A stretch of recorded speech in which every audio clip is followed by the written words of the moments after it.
Bismillahirrahmanirrahim. Assalamualaikum warahmatullahi wabarakatuh.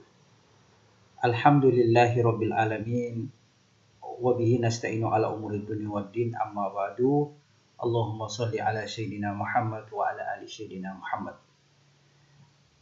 Sesi kali ini kita akan membahas salah satu isu yang menarik dalam kawasan penelitian PAI. Isu itu terkait dengan teknik penilaian autentik. Teknik penilaian merupakan satu bagian yang tersulit yang sering dikeluhkan oleh para guru, terutama dalam implementasikan kurikulum 2013. Pada aspek penilaian kognitif mungkin nggak masalah, tapi pada aspek penilaian afektif dan religius di situ mengalami permasalahan yang cukup serius. Oleh karenanya, isu penelitian tentang penilaian autentik oleh calon mahasiswa atau calon guru jurusan PAI menjadi penting adanya.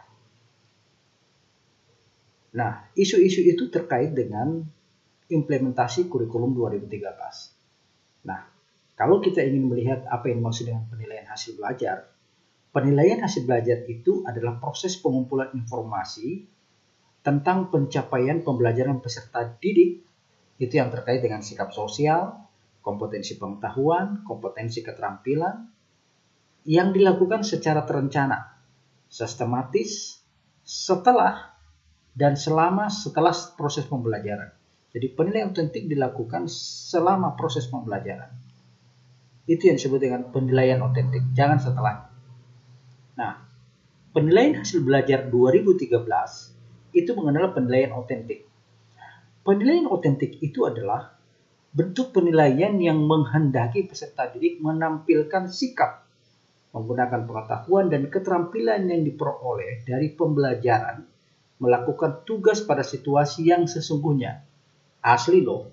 Jadi tidak ada rekayasa. Apa yang terjadi di ruang kelas itu yang direkam oleh guru, dan disitulah dilakukan proses penilaian secara autentik, keasliannya. Nah, bagaimana kemampuan guru PAI dan budi pekerti dalam melakukan penilaian autentik? Ingat, penilaian autentik itu menyangkut sikap religius, penilaian sikap, penilaian pengetahuan dan keterampilan. Nah, Anda bisa memformulasi permasalahan penelitian Anda dalam aspek penilaian autentik cukup beragam. Anda mungkin mengambil sisi dari penilaian sikap, atau ada yang tertarik dengan penilaian pengetahuan, bisa juga, atau tentang penilaian keterampilan, atau kalau yang punya kemampuan mumpuni ambil semuanya, penilaian aspek religius, sikap, pengetahuan dan keterampilan. Nah, ini bisa dilakukan di sekolah, kemudian atau di madrasah. Jika ini permasalahan Anda temukan ada problem dalam penilaian autentik yang dilakukan guru PAI dan budi pekerti, Anda bisa memformulasi judul misalnya, tapi harus berbasis masalah ya.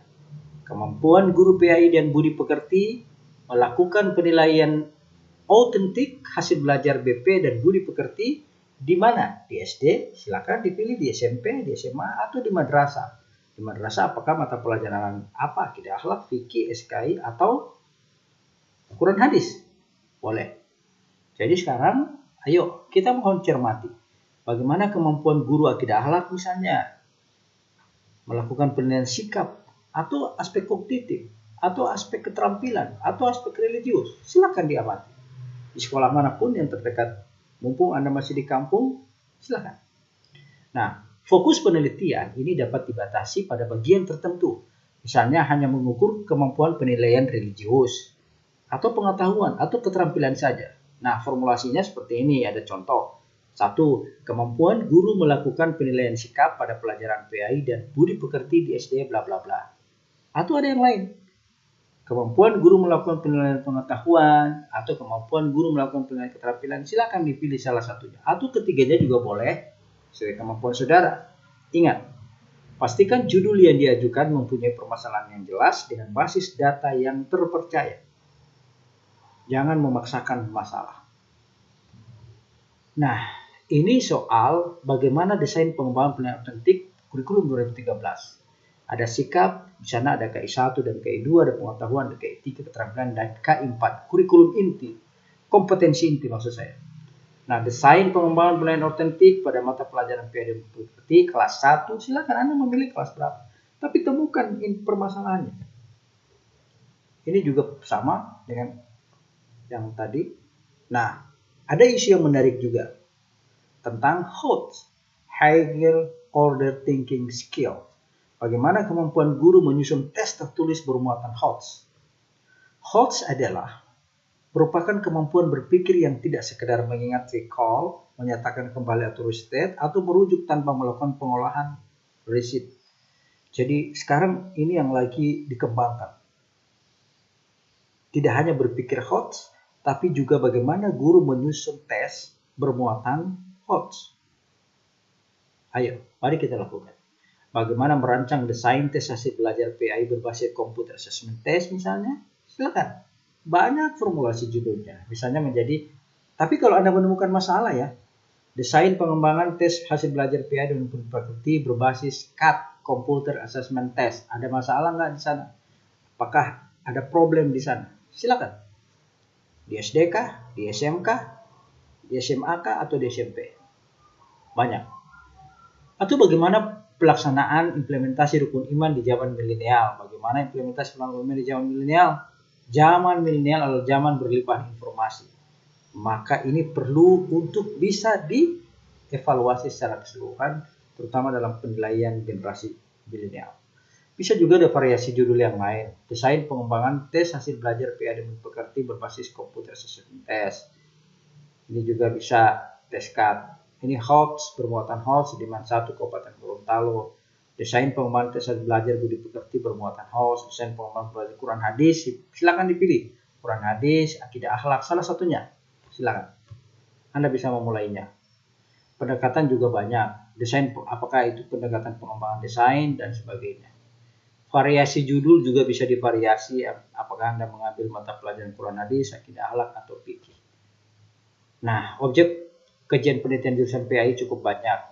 Kompetensi pedagogik, kompetensi guru dalam penyusunan perangkat pembelajaran, tes hasil belajar, mengembangkan tes hasil belajar tingkat tinggi, MODS dan NOT. Silakan, banyak hal yang bisa kita kaji.